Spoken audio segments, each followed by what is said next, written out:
Minhas queridas irmãs, meus queridos irmãos, boa noite a todos. Boa noite. Que Jesus nos abençoe em mais esta feliz oportunidade que temos de estarmos aqui reunidos na casa de Ivone Pereira em mais esse mês de agosto, estudando um pouco mais do Evangelho do nosso Senhor Jesus Cristo à luz da doutrina dos Espíritos. O escritor russo Leon Tolstói registra no livro Ressurreição e Vida, através das mãos de Ivone do Amaral Pereira, o capítulo de número 5, um conto, intitulado O Discípulo Anônimo.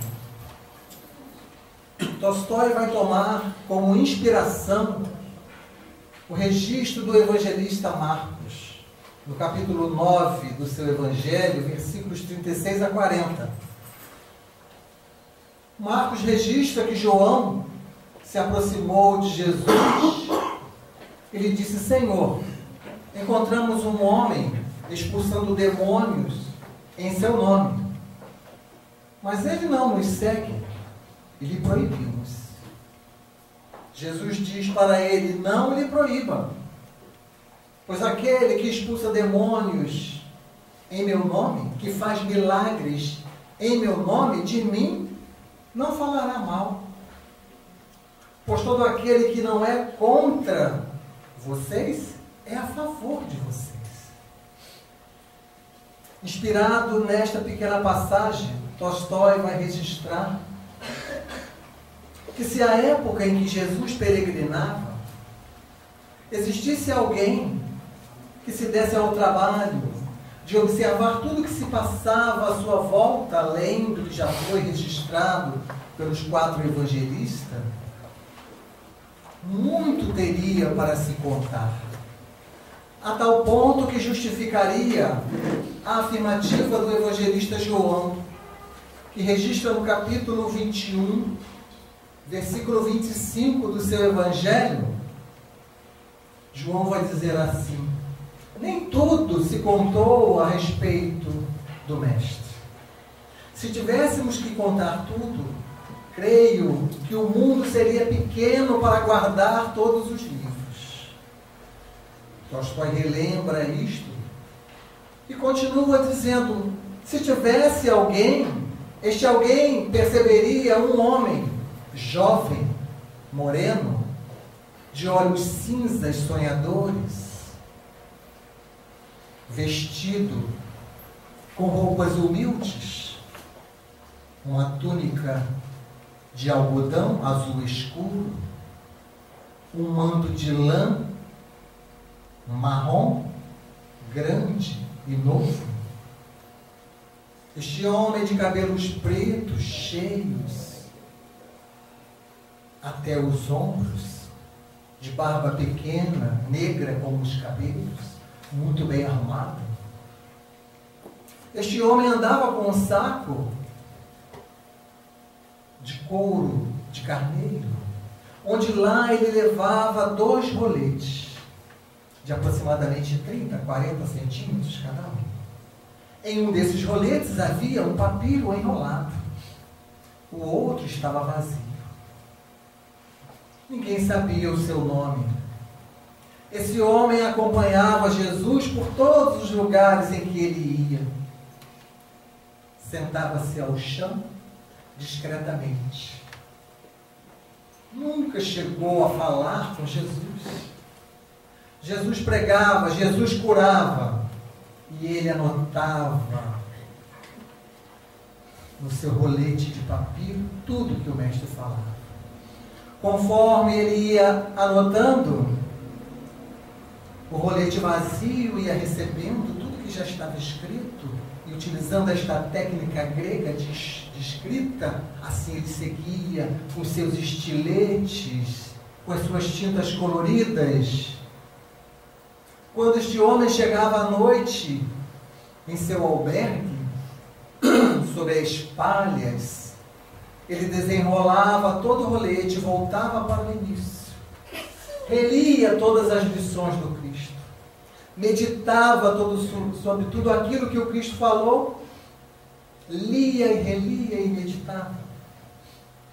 Em seguida pegava papiros e escrevia seus comentários. Normalmente escrevia as lições do Mestre em forma de poesia. Alguns dias se passaram e o homem sempre seguindo Jesus. Em certo dia, Jesus estava numa praça e muitos doentes se aglomeravam-se.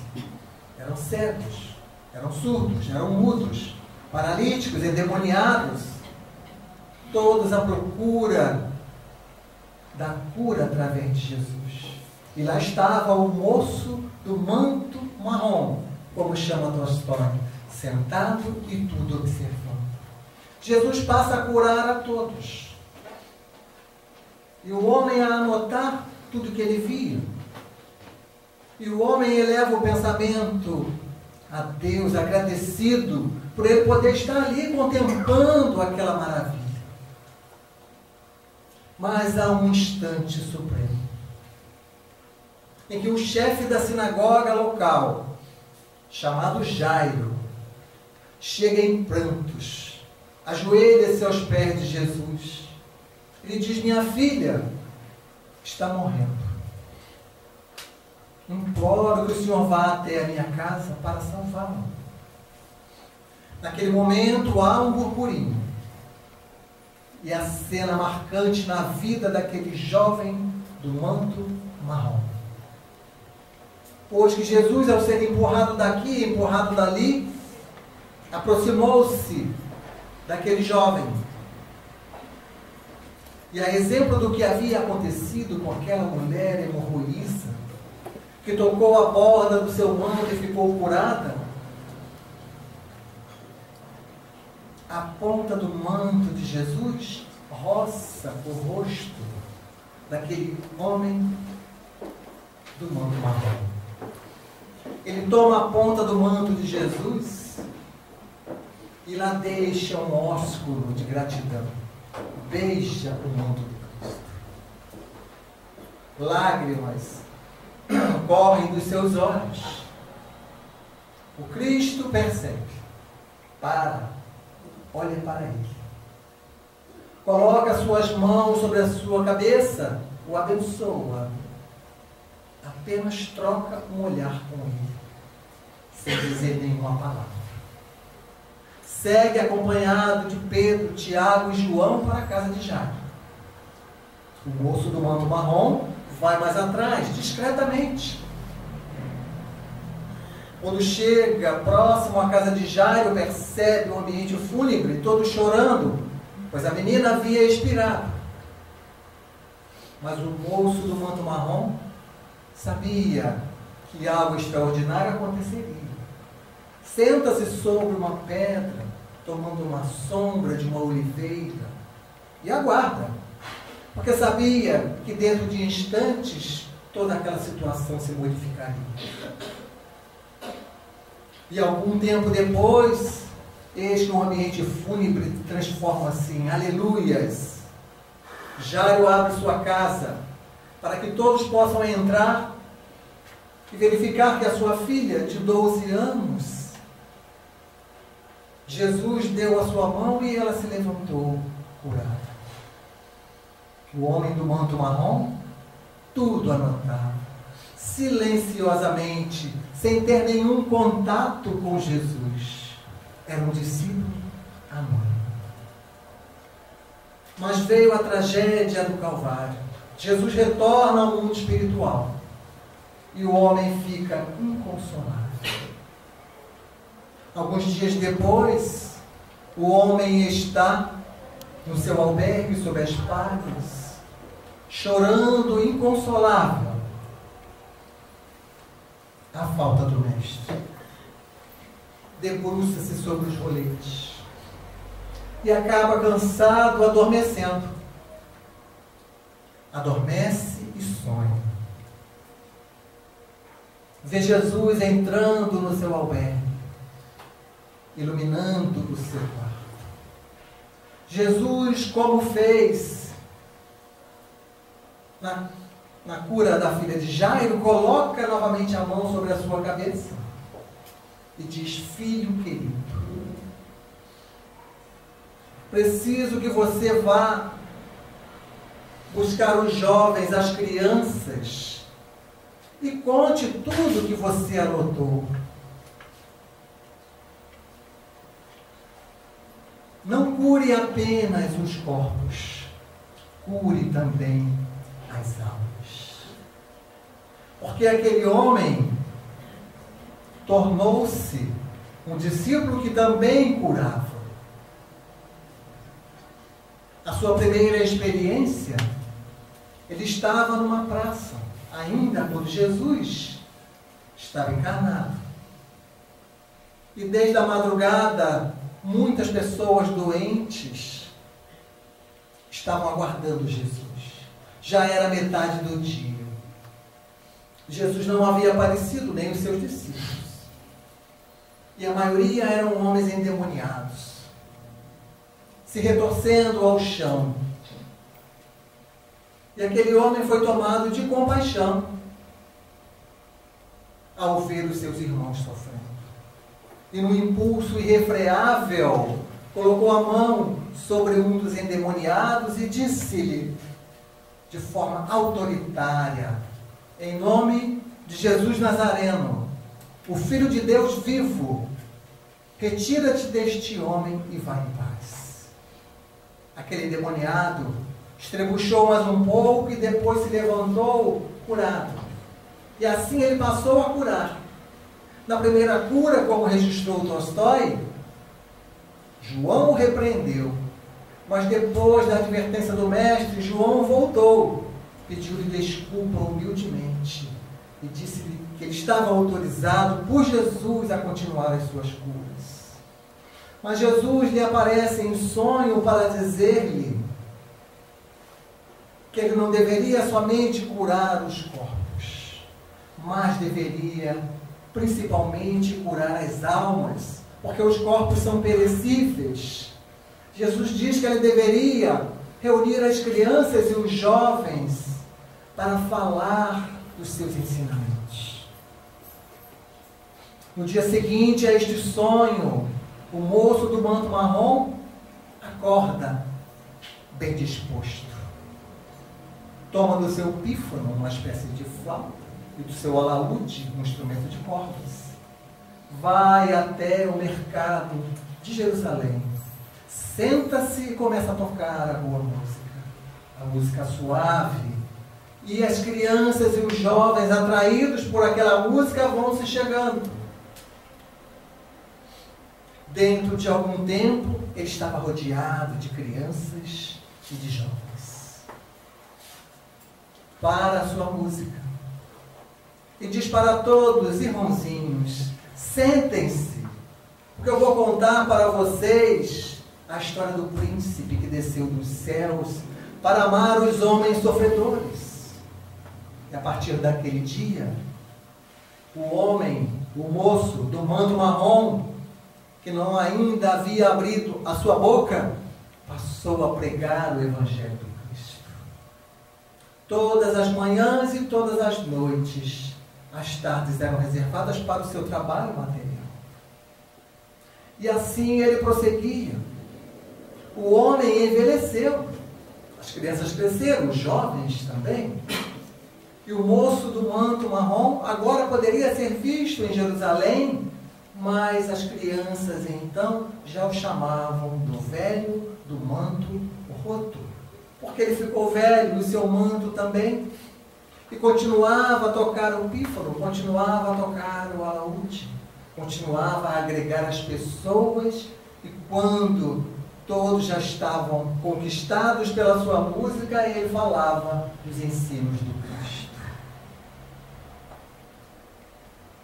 Tolstói pergunta ao final: quem é este homem? Ninguém o sabe, ele responde. Mas ele diz para nós que estamos lendo a obra Ressurreição e Vida. Este homem, este discípulo anônimo pode ser um de vocês que está agora lendo este livro.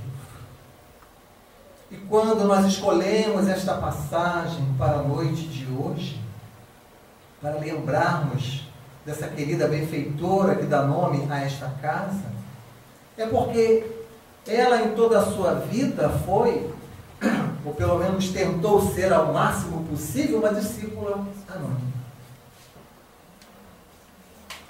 Até quanto deixaram, ela foi uma discípula anônima. Muito do que ela fez nós viemos a saber muitos anos depois. A valorização que ela dava na prece, como ela orava por todos, o auxílio que ela dava a todos. E nós estamos aqui hoje nos colocando como discípulo da discípula. E o discípulo deve aprender o que o seu mestre faz, ou o que a sua mestra, no caso, faz.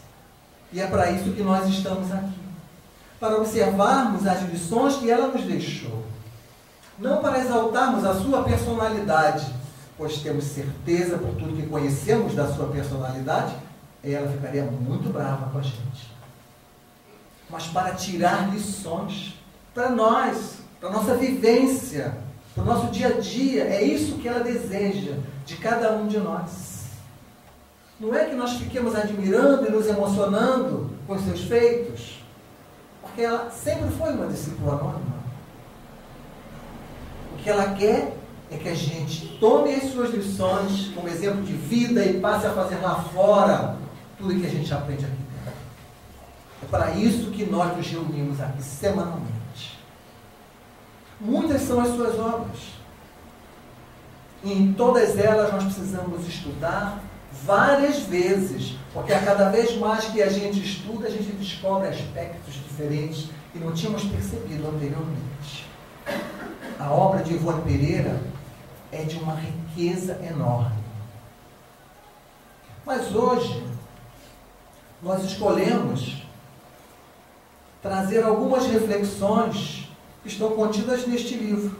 Ivone Pereira, entre cartas e recordações do nosso companheiro Pedro Camilo.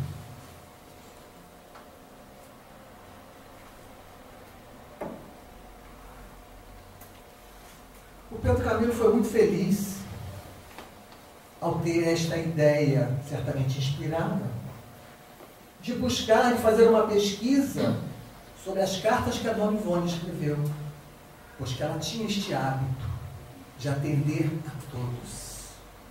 Lembrando-nos, inclusive, o que fazia Paulo de Tarso. Paulo, ao fundar as suas igrejas nos diversos lugares, percebeu depois que ele não tinha condições de atender a todos os questionamentos. Era fisicamente impossível. E a Dona Ivone recebia questionamentos de vários lugares do país, e até do exterior. Pessoas perguntando, indagando questões doutrinárias, pedindo orientação. Então foi uma riqueza o Pedro Camilo fazer essa pesquisa e ter selecionado 38 cartas que a Dona Ivone escreveu para diversos confrades. É de uma riqueza enorme, que o tempo não vai deixar nós esgotarmos o assunto. Mas vamos pegar apenas alguns pontos para poder despertar em todos a vontade de conhecer os outros pontos. Talvez a gente fale em 10%, os outros 90% vocês vão depois ler o livro. Ora, nós vamos notar nas cartas da Dona Ivone a sua personalidade. Quem estuda a obra da Dona Ivone conhece a Dona Ivone sem nunca ter chegado próximo a ela. Conhece a sua personalidade, conhece a sua maneira de pensar, a sua forma de agir, a sua firmeza para dizer as coisas. Firmeza educada. Estamos aqui vendo os slides passando, e tem lá um trecho de Emmanuel, dizendo que a gente precisa aprender a dizer sim sem bajular, e dizer não sem machucar. E ela sempre teve como característica dizer sim ou dizer não. Seja o seu falar, sim, sim, não, não. A sua característica era dizer tudo o que ela pensava sobre todos os assuntos. Não tinha meio termo. Ela falava com toda clareza aquilo que ela pensava. E continua falando através das obras mediúnicas. E ela coloca sempre como bandeiras, e a obra dela toda tem essa característica, o Evangelho e o Espiritismo. Tudo para ela tem base no Evangelho e no Espiritismo. E Pedro Camilo, ele publica esse livro, publicou esse ano, em comemoração aos 60 anos da publicação do Memórias de um Suicida. Foi publicado em 1956, apesar de ter sido escrito em 1926. Característica da discípula anônima, há 30 anos o livro aguardando ser publicado. Discrição, humildade, para poder aguardar pacientemente. Livro esse que foi apresentado à FEB em 44, só 12 anos depois foi publicado. Então são características de uma discípula anônima. E ela tinha esse fôlego para escrever as cartas. Aqui tem algumas, mas muitas outras estão perdidas por aí pelo mundo. Em quase todas as cartas a gente percebe a sua saúde debilitada. Mostrando para nós que às vezes nós estamos com um cortezinho no dedo e a gente acha que não dá para fazer nada. A sua saúde sempre debilitada. Em quase todas as cartas ela está dando notícias da sua saúde debilitada. Mas fala-nos da assistência que recebia de Bezerra de Menezes. Esse que foi seu pai em outra encarnação. E ela diz assim nas cartas: Dr. Bezerra só faltou se materializar para cuidar de mim. Há um fenômeno de voz direta, em que ele fala e todos ouvem a sua instrução para o tratamento dela. Registrado nas suas cartas. Para nós vermos a ligação espiritual que existe entre esses dois espíritos. Ela dizia: Dr. Bezerra manda na minha vida. Desde os 11 anos de idade que o Dr. Bezerra é assessora. Como o Chico revelou, ela foi filha de Bezerra de Menezes. Não por acaso, estamos vindo para cá, isso veio na nossa mente, não por acaso, Bezerra de Menezes, como sabemos, dia de amanhã, 29 de agosto de 1831, ele nasce em Riacho do Sangue. E ele desencarna quando? Em 11 de abril de 1900. E Ivone Pereira encarna em 24 de dezembro de 1900. Voltou para o plano espiritual, porque tinha que continuar a sua tarefa lá. Evidentemente que a tarefa dele é muito grande. Não era só tutelar a Dona Ivone, mas esta é uma das suas tarefas.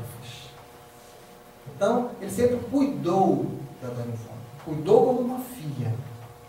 A ponto de, no dia que ela desencarna, em 9 de março de 1984, quando estava para implantar um marca-passo, ela diz que não precisa. O Dr. Bezerra já me disse que eu não passo de hoje.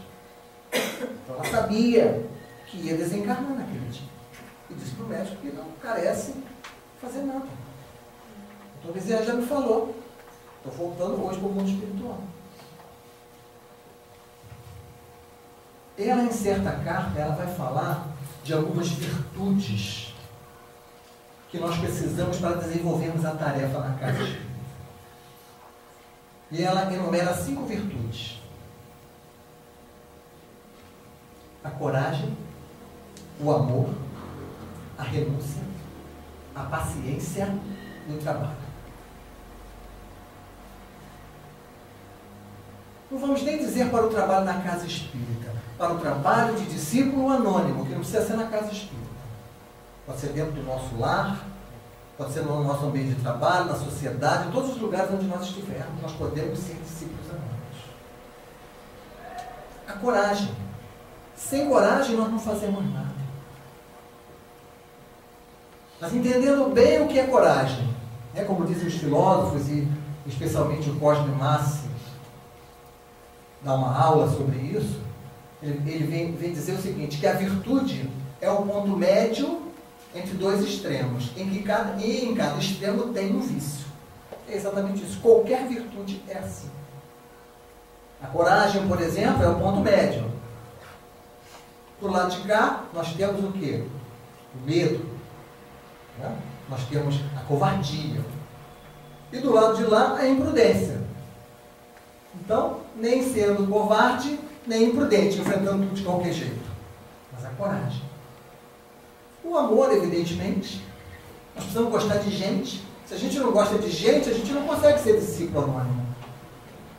Tem que gostar de gente. Se a gente se fecha em nós, se a gente só gosta dos nossos, não podemos ser discípulos anônimos. Se condoer com a dor do próximo. A paciência em tudo na nossa vida. A paciência é a ciência da paz. E a renúncia que é a mestra da paciência. E o trabalho, movimentação de mãos. Allan Kardec resume tudo isso em trabalho, solidariedade e tolerância. Poderíamos assim entender. A Dona Ivone reagia veementemente e educadamente contra os elogios. Porque ela se conhecia, sabia quem ela era. Então as cartas vinham assim: a senhora é uma estrela de primeira grandeza. A senhora é uma missionária. É uma pessoa especial. E ela, educadamente, nas primeiras linhas, dizia que isto não era verdade. Porque é isto que destrói a nossa vida. É essa presunção. Uma coisa é incentivar o trabalho de alguém. Outra coisa é dar esse elogio, que é uma casca de banana, para nós escorregarmos, acreditarmos que somos aquilo que não somos. E ela tinha consciência plena do que ela era. E ela declara: o livro Memórias de um Suicida começou a minha remissão. Começou. Muitas vezes nas cartas nós vamos ver a Dona Ivone fazendo críticas firmes às lideranças do movimento espírita. Criticando o personalismo, o trabalho com base em uma pessoa, em um nome, em alguém. Criticando a vaidade.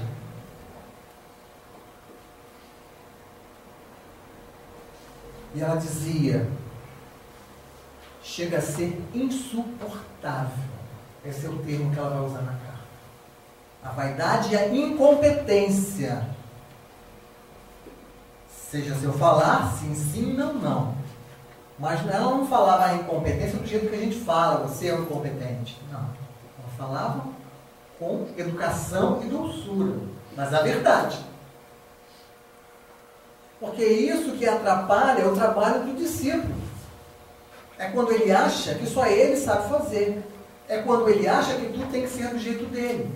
É quando ele não divide as decisões. E ela virá a falar em modelo de gestão de casa espírita, em suas cartas. Dizendo que é preciso democratizar. As decisões precisam ser democratizadas. É preciso ter diálogo. E aí ela fala nos jovens. Como nós tratamos os jovens na casa espírita. É preciso abrir portas para os jovens. É preciso dar oportunidade de eles desenvolverem tarefas, inclusive administrativas, gerenciais na casa espírita.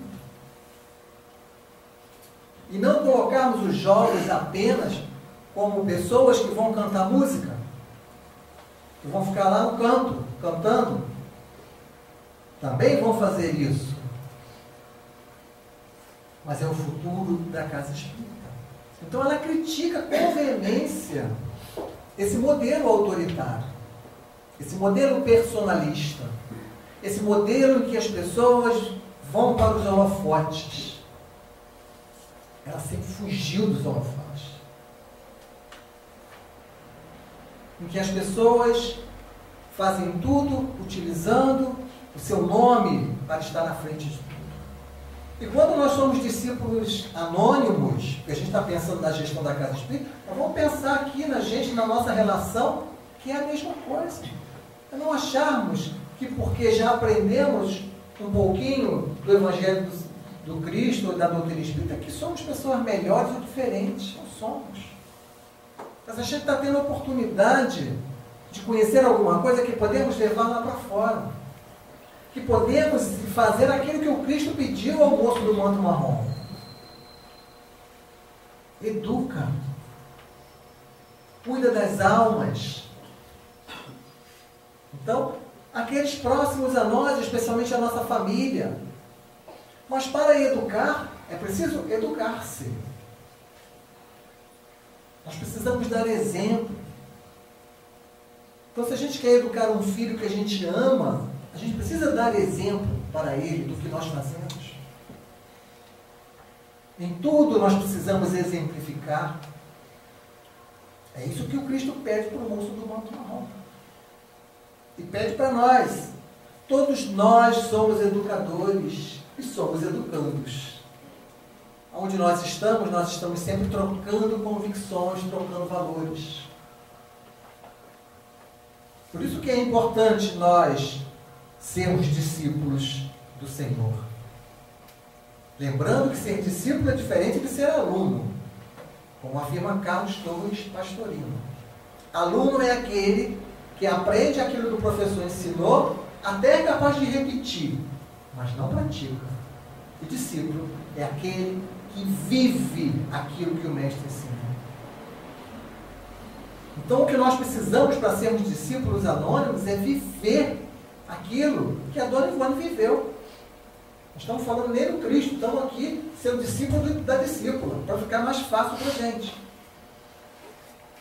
Aquilo que ela exemplifica, aquilo que ela vive. A respeito do desenvolvimento mediúnico, ela vai tecer uma série de críticas. As pessoas que forçam o desenvolvimento mediúnico, forçam mediunidade aonde não tem. E aí a casa espírita tem 5, tem 10, tem 80, tem 100 reuniões mediúnicas.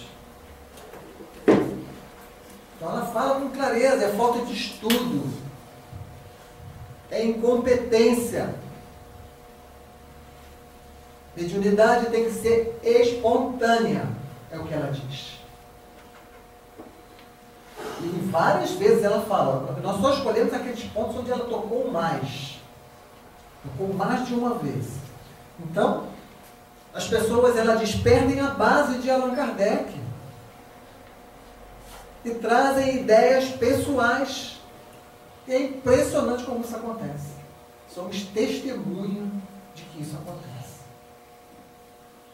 Às vezes o trabalho está de um jeito, você para de olhar para ele, daqui a um ano você vai olhar e já está todo modificado, porque as pessoas colocam suas ideias pessoais. Não estudam Allan Kardec. Querem aprender sobre mediunidade, sobre ciência espírita, estudem a revista Espírita. Foi lá que Allan Kardec mostrou como que se faz para ter um intercâmbio com o mundo espiritual. A cada sessão estava lá relatado. Infelizmente, nós ainda muito pouco conhecemos da revista Espírita. E a Dona Ivone faz críticas severas com relação a isso. Ela fala assim, o povo não quer estudar. O povo quer ler sua obra mediúnica, principalmente mensagens. Olha o que ela fala. O povo não quer estudar Allan Kardec, a base, os livros básicos.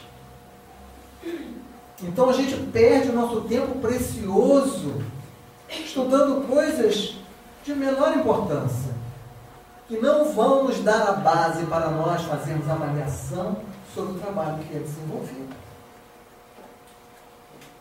Aí ela vai falar no fanatismo das pessoas. Imagina só a Dona Ivone como devia sofrer com isso. ela fala que não aguenta mais.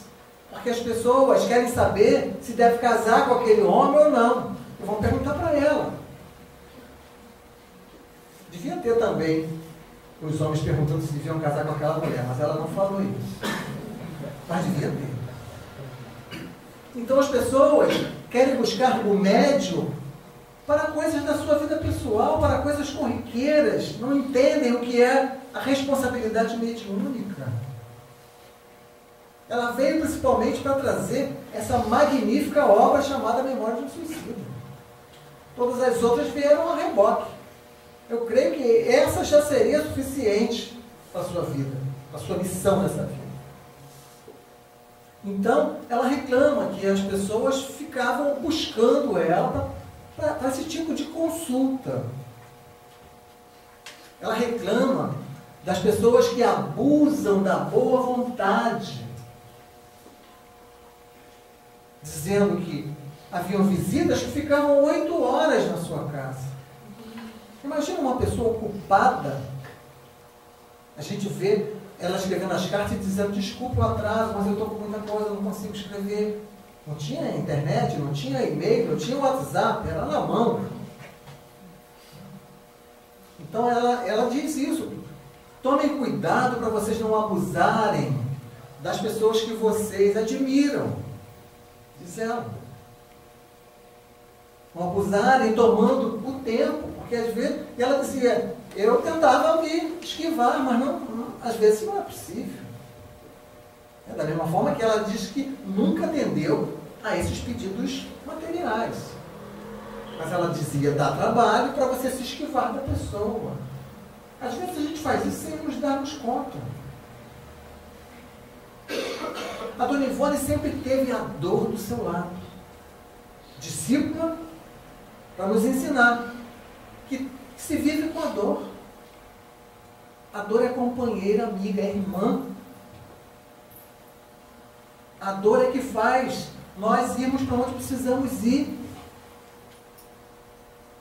Então não adianta nós reclamarmos da dor. Não adianta nós aprendermos a vivê-la com coragem. A tentar amenizá-la com atitudes. Porque às vezes nós prejudicamos mais ainda a nossa dor com as nossas atitudes, com as nossas reclamações, com as nossas crises. Então ela viveu a vida inteira renunciando e com dor. Nos ensinando como viver. Aquele que quiser me seguir, registra Lucas, negue-se a si mesmo. Tome a cada dia a sua cruz e siga-me. Ela seguia estritamente as lições do Cristo. Quem quiser, não precisa ninguém vir forçar, disse Jesus. Quem quiser, negue-se a si mesmo. Ou seja, lute contra as suas fraquezas. Tome a sua cruz. Os seus problemas, as suas dificuldades, sejam elas quais forem. E ainda assim, faça aquilo que o Cristo ensinou. E ela fazia exatamente isso. Diante de todas as suas dores, ela atendia a um monte de gente. Com as suas crises de saúde, com as suas dificuldades financeiras, com os seus desejos não realizados, com as suas frustrações. Tudo isso ficava de lado para ela atender a dor do povo. Muito interessante quando ela diz que o livro Ressurreição e Vida, esse que nós tivemos o conto do discípulo amado, ela diz, teria saído melhor se eu conhecesse os escritos do Leão Tolstói. Ela está dizendo para o médium o seguinte: estude os escritos do Espírito quando estava em vida, para que você tenha uma melhor afinidade, para que você entre no universo dele, que isto vai melhorar a sua sintonia, a sua recepção vai ser melhor. Olha que coisa interessante para o médium. O médium precisa estudar português, precisa escrever bem. Não adianta achar que o Espírito vai escrever tudo. Então o médium precisa estudar, além da doutrina espírita, outras ciências. E ela diz aqui, estude os escritos, estude a vida daquela pessoa, para você entender como é que ele pensava, vai ficar mais fácil para você captar aquilo que ele está querendo dizer. E ela diz que o Ressurreição e Vida teria saído melhor. Olha só, pega cada conto do Ressurreição e Vida e vai ver que coisa linda. Esse conto, nós trouxemos aquilo que a memória pôde lembrar, mas esse conto tem muito mais detalhes. Ele é muito lindo, é muito belo. E os outros também. E ela ainda diz que o livro não saiu tão bom. Mas vem um ensino para o trabalhador da mediunidade. Ela orienta a nossa confrade Dora Encontre, que à época era uma jovenzinha. E o que aconteceu? Estamos trazendo porque isso serve para hoje. A Dora é uma médium poeta. Recebe uma mensagem de Emmanuel. Ela mandava sempre as mensagens para a Dona Ivone analisar. Analisar, ver se aquilo está bom, se é fidedigno, etc. E quando ela manda a mensagem do Emmanuel, ela pode dizer se é Emmanuel, sim. E a Dora estava sofrendo críticas e críticas de todos. Porque ninguém pode receber Emmanuel, só o Chico. Que é um grande engano. Ninguém pode receber o Dr. Bezerra, só o Divaldo. Que é um grande engano. E a Dona Ivone vem dizer que existem diferenças na recepção da mensagem do Espírito por um médium e por outro. Mas a essência não muda. Às vezes a gente entra nesse barco de críticas sem nos darmos conta. Porque o doutor Bezerra não terminou falando servidor humilde de sempre paternal do doutor Bezerra. Então não é doutor Bezerra. Quando o doutor Bezerra fala pelo Divaldo, é assim. Quando ele fala por outra pessoa, não é assim. O que Kardec fala é analise o conteúdo. E a Dona Ivone dá uma lição para a gente. Aquilo que hoje a gente ainda está batendo cabeça, ela já estava ensinando há 50 anos atrás. Então é possível, sim, outros médios receberem Bezerra de Menezes. Eu já ouvi críticas de livros do Espírito Bezerra de Menezes por outro médium. E eu perguntava para outra pessoa, mas qual é a sua... Por que não é o doutor Bezerra? Porque eu acho que não é. Como acha que não é? Tem que analisar a mensagem, o conteúdo da mensagem. Aí nós poderemos dizer sim ou não.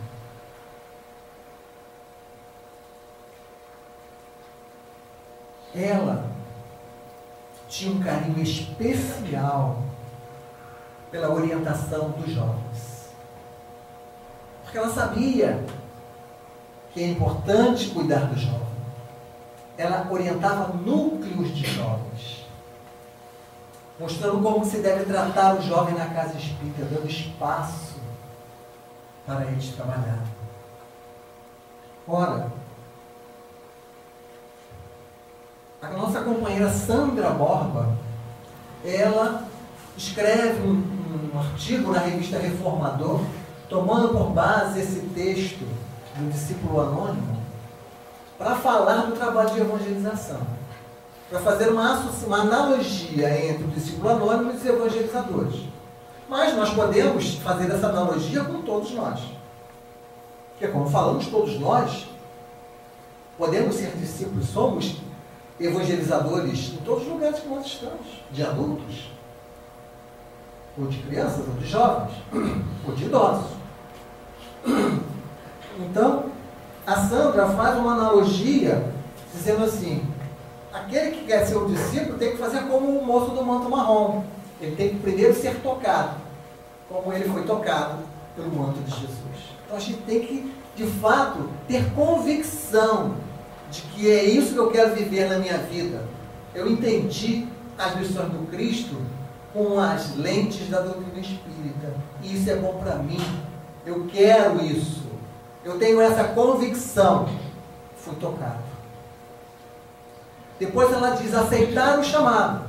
Quando Cristo aparece em sonho para ele e o chama para educar as almas. E o Cristo está nos chamando a toda hora. Quando Ele nos coloca numa família, quando Ele nos coloca numa casa espírita, quando Ele nos coloca num ambiente de trabalho, na sociedade, em qualquer lugar, Ele está nos chamando a educar almas. Ela diz que o moço do Monte Marrom se integrava com as pessoas, com a comunidade. Ele ia para as praças. E nós precisamos nos integrarmos também com as pessoas. Precisamos conviver em sociedade. Não podemos nos isolar. Isolados não seremos discípulos anônimos nunca. Ela fala que é preciso associar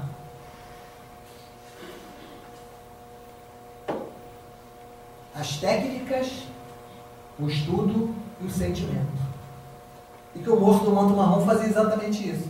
Ele tinha técnicas para agregar as pessoas. Ele tocava a sua música. Ele falava dos ensinos do Cristo em poemas. Essa era a sua técnica. Ele tinha estudo.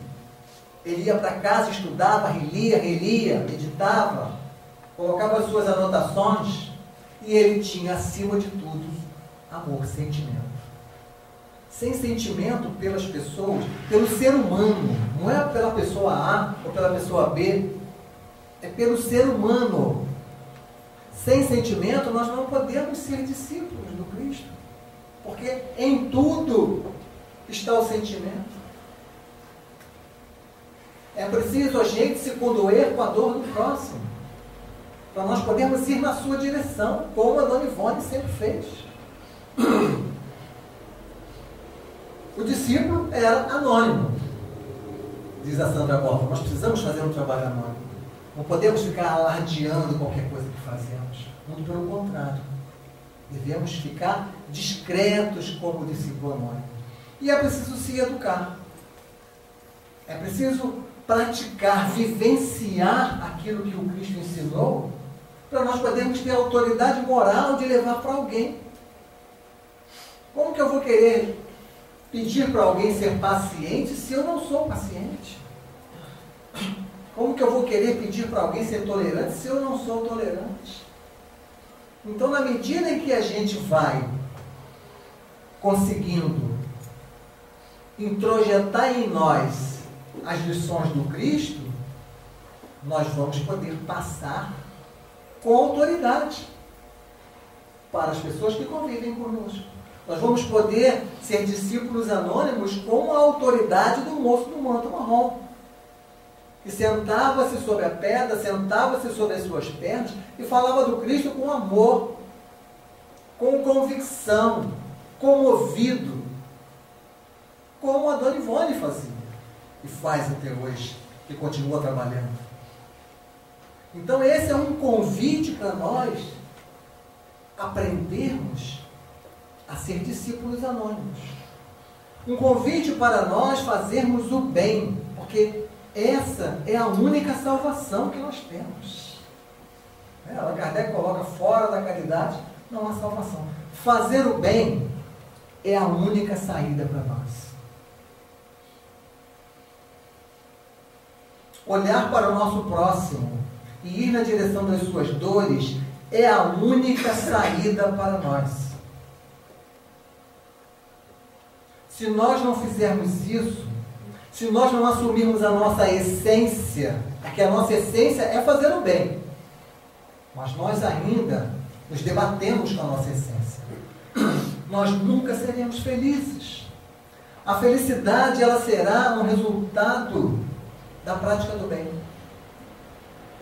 Só seremos felizes se fizermos o bem. E o Dr. Bezerra de Menezes tinha o amparo de Maria, como aqui já foi até dito hoje, e para fazer o bem, ele sempre orava a ela. Pedia que ela intercedesse nas situações em que ele não sabia o que fazer. Pedia para que ela o ajudasse a fazer o bem. E assim também fez o poeta Djalma Andrade, poeta mineiro de Congonhas do Campo, que ora a Maria, pedindo para que ele pudesse fazer o bem como deve ser feito. E ele vai registrar então: que eu faça o bem, e de tal modo o faça, que ninguém saiba o quanto me custou. Mãe, espero de ti mais esta graça, que eu seja bom sem parecer que o sou, que o pouco que me deis me satisfaça, mas se do pouco mesmo algum sobrou, que eu leve esta migalha aonde a desgraça inesperadamente penetrou. Que a minha mesa, a mais, tenha um talher, que será minha mãe, Senhora Nossa, para o pobre faminto que vier. Que eu transponha tropeços e embaraços, que eu não coma sozinho um pão que possa ser partido por mim em 2 pedaços. Muito obrigado pela atenção de todos. Muita paz.